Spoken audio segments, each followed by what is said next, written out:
Hi, I'm Tonja Thompson, Interim 8th grade Assistant Principal at Chapel Hill 7th and 8th grade Center. I began my Wayne journey at North Wayne Elementary, where I taught 6th grade for about 7 years and recently finished this past year at Chapelwood Elementary teaching 6th grade as well. I am married to my high school sweetheart, and we have two wonderful sons, PJ and Isaiah. I received my master's degree from Indiana Wesleyan University and completed my undergrad degree at Indiana University, majoring in criminal justice. It wasn't until my junior year at IU that I realized that the best way to accomplish my goal of helping all children was through education. I was exposed to the inequities of the criminal justice system early in my personal life, but figured out that my voice could be heard the loudest through education. But there's another voice that resounds loudly in our history, and that is the voice of Thurgood Marshall, also known as Mr. Civil Rights. Thurgood Marshall was born July 2nd, 1908, and died January 24th, 1993.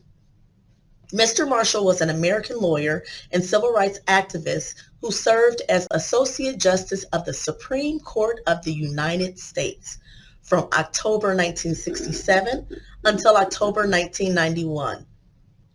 Thurgood Marshall was the court's first African American justice. Mr. Marshall's introduction to law is very interesting. It came in high school when, as a punishment for a prank he had pulled on his principal, the principal made him read the United States Constitution.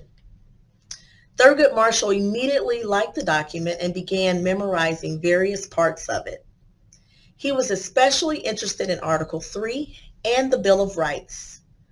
Article 3 established the judicial branch of government, and the Bill of Rights lists the rights that all American citizens are supposed to enjoy. Mr. Marshall knew that many African Americans were not enjoying all of their constitutional rights, and from an early age, he was aware of many racial injustices in America and decided to do something about them.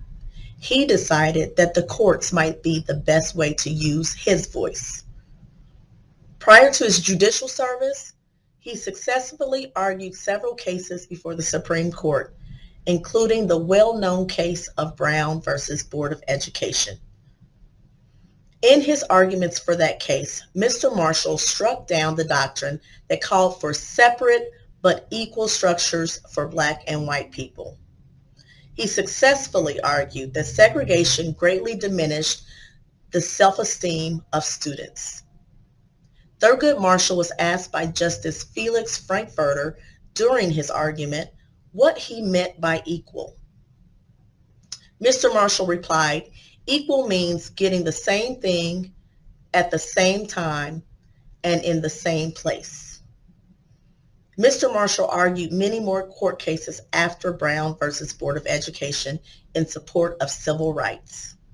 He died in 1993, leaving behind a wonderful legacy that earned him the nickname Mr. Civil Rights. There is so much more to know about Thurgood Marshall. Thank you.